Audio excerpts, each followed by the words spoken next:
Alors, on avait vu comment géométriquement et algébriquement on arrivait à caractériser les positions relatives, par exemple entre deux droites, entre deux plans ou entre une droite et un plan. D'accord. Jusque-là, on a fait deux aspects. On a fait l'aspect géométrique, d'accord, c'est-à-dire comment on les caractérise au niveau de leur nombre de points d'intersection, j'ai envie de dire, leur position relative, et on a fait l'aspect algébrique. Là, dans cette section, je vais me concentrer uniquement sur l'aspect géométrique. Donc là, il n'y aura quasiment pas de calcul. C'est que des propriétés. Dans cette section, j'ai synthétisé toutes les propriétés qui permettent de démontrer des positions relatives. Par exemple,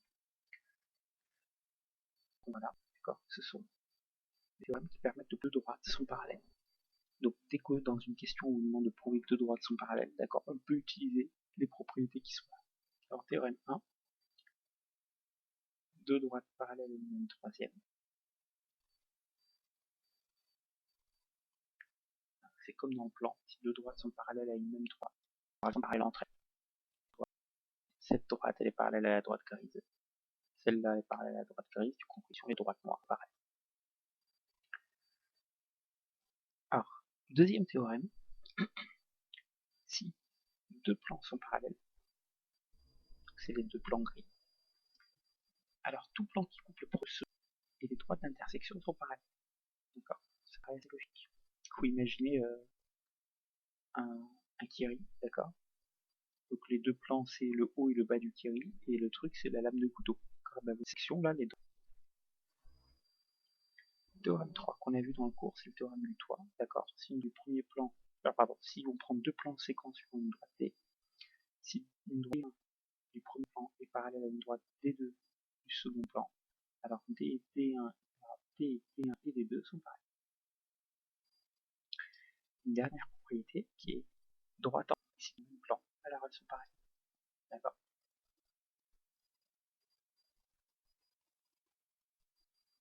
Donc ça, c'est les différentes façons de prouver que deux droites étaient parallèles. Maintenant, on va regarder géométriquement comment on fait pour prouver que deux plans sont parallèles. Et pour ce faire, on a encore quatre propriétés, quatre théorèmes, d'accord. Sachant que ce théorème-là, le 5, on s'en sert très souvent. Le théorème 5 dit que si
Donc on a le tétraèdre ABCD, on a donc I le milieu de AD, J qui est défini comme DJ égale moins 3 quarts de dB, donc le vecteur dB va dans ce sens-là, et donc le point J est défini de l'autre côté à cause du signe moins, et du coup ensuite il suffit de prendre les 3 quarts de dB et de les reporter de l'autre côté du point D, donc vous avez votre point J, et dK est défini comme un quart de DC, donc vous prenez le quart du segment DC, à partir de D, vous avez votre point K. Donc vous avez votre figure qui est là. Première question, vous dit, donc vous représentez le tétraèdre en perspective cavalière. Deuxième question, vous dit déterminer et construire s'il existe l'intersection de la droite IJ et du plan ABC. Alors, effectivement, la droite IJ, pourquoi l'intersection de la droite IJ et du plan ABC existe? C'est parce qu'en fait, la droite IJ, elle est contenue dans le plan BAD. Et le point I, il est sur la droite AD, le point J, il est sur la droite BD, donc la droite IJ, elle est complètement contenue dans le plan BAD, et le plan BAD et le plan ABC, ils sont séquents. Donc forcément, la droite IJ va être séquente au plan ABC, d'accord? Et ce point d'intersection, c'est le point qui est du coup sur le segment AB. Ensuite, on vous dit, pareil, l'intersection de la droite IK et du plan ABC. Alors, même histoire, d'accord? Votre droite IK, elle est complètement contenue dans le plan ACD, puisque I est sur la droite AD et que K est sur la droite DC. Donc IK est complètement contenu dans ACD, qui est séquente avec le plan ABC. ACD est séquent avec le plan ABC, donc du coup la droite IK est également séquent avec le plan ABC, et la droite d'intersection de CK et ABC, de IK pardon, et de ABC, c'est le point M. Et on remarque que le point M d'ailleurs, il est sur la droite AC. Et du coup, on vous dit, quelle est l'intersection du plan ABC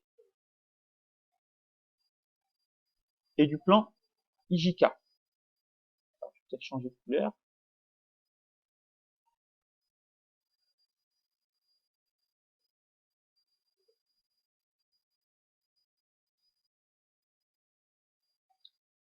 Voilà, donc du coup, ce qu'on peut remarquer, c'est que la droite là, on la voit très très bien ici, d'accord? Elle passe par les points L et M, du coup c'est la droite LM.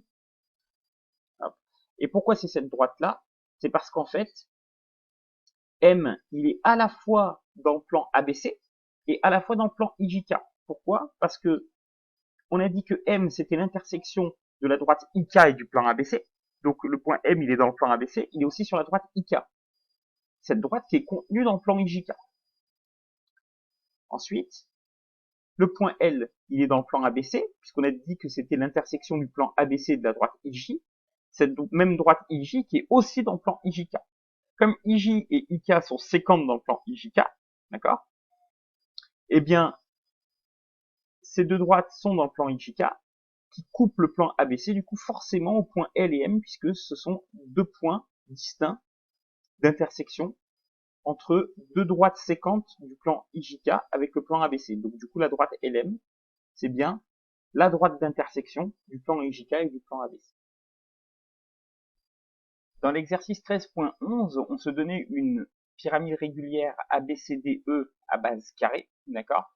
Et on considérait I le milieu de AE, J le milieu de BE et K le milieu de CE. Et on vous disait, première question, démontrer que les droites IJ et AB sont parallèles.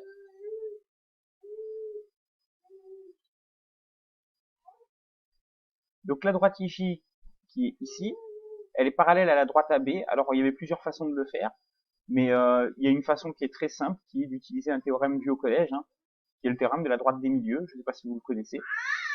Mais ce théorème dit simplement que dans un triangle, une droite qui passe par le milieu de deux côtés est parallèle au troisième côté. En fait, c'est un cas particulier du théorème de Thalès. D'accord? On pouvait aussi faire le théorème de Thalès en disant, bien, EI sur EA, c'est égal à 1,5, EJ sur EB est égal à 1,5. Du coup, ben, IJ est parallèle à AB. Voilà, tout simplement. En déduire que ensuite, c'était de démontrer que les plans IJK et ABC sont parallèles. Alors, je vais le représenter. Le plan IJK, c'est le plan en vert et le plan ABC, c'est le plan en bleu. Alors, on a plusieurs propriétés qui permettent de prouver que deux plans sont parallèles. Il y en a une qui, par exemple, ici va nous servir, c'est de démontrer que dans le plan IJK, il y a deux droites séquentes qui sont respectivement parallèles à deux droites séquentes du plan ABC. Nous, on a déjà la droite IJ est parallèle à la droite AB. Donc par exemple, on va prendre la droite JK et on va montrer que JK est parallèle à BC. Et pour ce faire, on peut également utiliser le théorème de la droite des milieux en disant que comme J et K sont les milieux de deux côtés du triangle BCE, eh bien la droite JK elle est parallèle au troisième côté qui est le côté BC. Donc la droite JK est parallèle à BC. Et ensuite dire, ben, dans le plan IJK, IJ et JK sont séquentes au point J. Dans le plan ABC, AB et BC sont séquentes au point B. IJ parallèle à AB, JK parallèle à BC. Conclusion, les plans IJK et ABC sont parallèles. Dans la troisième question, vous demandez l'intersection des plans ABC et CDE. Alors le plan CDE, il va être en rouge. Eh bien, très clairement, on le voit, hein, le plan ABC c'est le plan bleu, le plan CDE c'est le plan rouge, et on voit que la droite d'intersection, je vais tourner un petit peu la figure là, hop, la droite d'intersection c'est la droite CD, d'accord. C appartient bien au plan CDE et ABC, et D il appartient bien au plan ABC, il appartient bien au plan CDE, donc les plans ABC et CDE sont séquents suivant une droite qui passe par les points C et D, c'est-à-dire la droite CD. Donc question d'après, on vous dit, on note delta la droite d'intersection des plans CDE et IJK. Déduire de la question précédente que les droites delta et DC sont parallèles. Eh bien là on va utiliser le fait que ici vous avez deux plans parallèles, un plan qui coupe les deux. Eh bien la droite d'intersection des plans vert et rouge, là elle est parallèle à la droite d'intersection des plans rouge et bleu, d'accord. C'est le théorème, je ne sais plus combien, mais il faut regarder, prouver que deux droites sont parallèles, ça doit être le 2 ou le 4. Donc du coup ici, d'accord, comme delta c'est la droite d'intersection du plan CDE et du plan IJK, d'accord. Eh bien, comme les plans IJK et ABC sont parallèles, la droite d'intersection de CDE et IJK elle est parallèle à la droite d'intersection de CDE et ABC, c'est-à-dire que delta est parallèle à DC. Dans la question 5, on vous demandait de prouver que le point K il appartient à la droite delta. Alors pourquoi le point K il appartient à la droite delta? Ben déjà, le point K il appartient au plan IJK, et le point K il appartient à la droite EC, puisque c'est les milieux de EC, d'accord. Et comme EC est inclus dans le plan CDE, eh bien le point K il appartient au plan CDE, et du coup le point K il appartient à la fois au plan IJK et à la fois au plan CDE, et comme la droite d'intersection de ces deux plans c'est delta, ben forcément le point K il appartient à la droite delta. Dernière question, on vous dit L est le point d'intersection de delta et DE, prouvez que L est le milieu de DE, d'accord. Et bien là, c'est la réciproque de la droite des milieux, d'accord. Dans le triangle CDE, K est le milieu de CE, LK est parallèle à CD. En fait, le point L, il appartient forcément à la droite delta, d'accord. Donc la droite LK, c'est la droite delta, elle est parallèle à la droite CD, c'est ce qu'on a vu dans une question précédente. Donc du coup, la réciproque du théorème de la droite des milieux, elle dit simplement que si une droite passe par le milieu d'un côté et est parallèle à un second côté, alors elle passe par le milieu du dernier côté. Donc forcément, elle est le milieu de DE.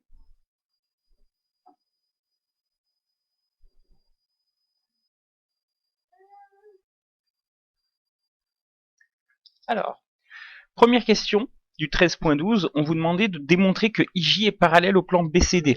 Alors, pour qu'une droite est parallèle à un plan, pour montrer qu'une droite est parallèle à un plan, on a une propriété qui nous dit qu'il suffit de trouver une droite qui est contenue dans le plan qui est parallèle à cette droite. Donc en gros, il faut trouver une droite du plan BCD qui est parallèle à IJ. Et en fait, quand on observe bien la figure, dans le triangle ABC, I est le milieu de AB, J est le milieu de AC. Donc par le théorème de la droite des milieux, encore une fois, la droite IJ est parallèle à la droite BC.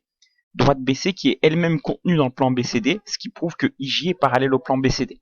Ensuite, on vous dit démontrer que IJL et BCD sont parallèles. Alors IJL c'est le plan qui est en rouge là, qui passe par les points IJL, et puis BCD c'est le plan jaune qui passe par les points BCD. Alors, on a plusieurs façons de faire. Ici, on va utiliser la propriété qu'en fait on utilise très très souvent, ce que je vous ai dit tout à l'heure, c'est de démontrer que les deux droites séquentes du plan IJL sont respectivement parallèles à deux droites séquentes du plan BCD. Alors ce qu'on sait, c'est qu'on a déjà IJ parallèle à BC. Et donc par exemple, là, on va pouvoir, dans le plan ABD, dans le triangle ABD, on va de nouveau utiliser la théorème de la droite des milieux en disant que comme I est le milieu de AB, L est le milieu de AD, la droite IL est parallèle à la droite BD. Comme IL et IJ sont séquentes dans le plan IJL, elles sont respectivement parallèles à BC et BD qui sont séquentes dans le plan BCD. Conclusion, les plans IJL et BCD sont parallèles. Alors on vous dit ensuite déterminer le point d'intersection de la droite JK et du plan BCD. Donc la droite JK c'est la droite qui passe par les points J et K, le plan BCD c'est le plan jaune, d'accord. Et donc en fait on cherche le point d'intersection. En fait ce qu'on peut remarquer, donc je vais tourner la figure, hop, c'est que la droite JK elle est séquente avec la droite CD. Parce que elles sont toutes les deux contenues dans le plan ACD et elles n'ont pas la même direction. Donc du coup, les droites JK et CD sont séquentes. Et en fait, le point d'intersection de la droite JK et du plan BCD, c'est simplement le point d'intersection des droites JK et CD. Et c'est le point qu'on voit apparaître ici.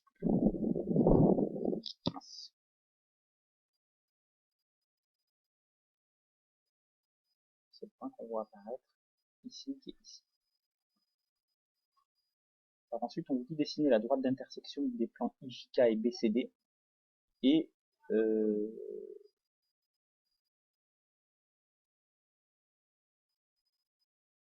donc, on a déjà un point, d'accord, puisque JK est incluse dans le plan IJK et que CD est inclus dans le plan BCD, eh bien, comme les droites JK et CD sont séquentes, ce qu'on a dit tout à l'heure, ce point d'intersection, le point d'intersection de la droite JK et du plan BCD, il appartient à l'intersection des plans IJK et BCD. Et en fait, ce qu'on peut faire, on peut faire exactement la même chose avec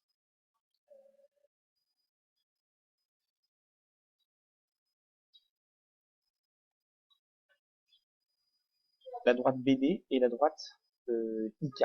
Parce qu'en fait, les points I et K sont dans le plan ABD. Et la droite IK et la droite BD n'ont pas la même direction. Donc en fait, les droites IK et BD sont séquentes. IK est inclus dans le plan IJK, BD est inclus dans le plan BCD. Donc le point d'intersection, il est dans l'intersection. Il est comme il est dans les deux plans, du coup, il est dans l'intersection de ces deux plans. Donc votre droite d'intersection, c'est celle qui apparaît là, qu'on appelle du coup D.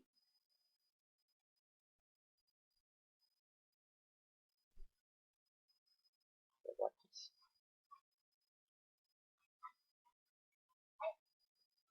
Ensuite, on vous demande de prouver que les droites IJ et D sont parallèles. Et bien là, on va utiliser le théorème du 3. Parce qu'en fait, la droite IJ, elle est parallèle à la droite BC, d'accord. C'est ce qu'on a démontré dans la première question. La droite IJ est parallèle à la droite BC. Et le théorème du toit. Et on est bien d'accord que la droite D, c'est la droite d'intersection des plans IJK et BCD. D'accord.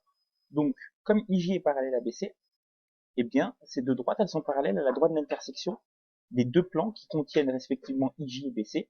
Donc, en particulier, IJ et D sont parallèles par le théorème du toit.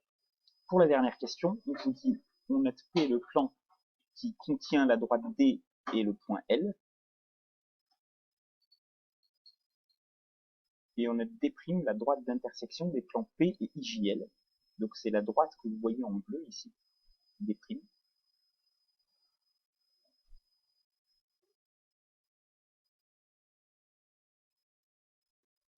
on vous dit prouver que les droites D et D' sont parallèles. Donc là, encore une fois, ça va être le théorème du toit. On reconnaît bien la configuration. Votre droite d'intersection, c'est la droite bleue. On sait que les droites IJ et D sont parallèles, c'est ce qu'on vient de voir. Comme IJ est contenu dans le plan IJL et que D est contenu dans le plan P, d'accord, eh bien, ces deux droites sont parallèles à la droite d'intersection des deux plans, d'accord, qui se trouve être la droite D'. Donc, en particulier, on va même prouver que D et D' sont parallèles, encore une fois, en utilisant le théorème du toit.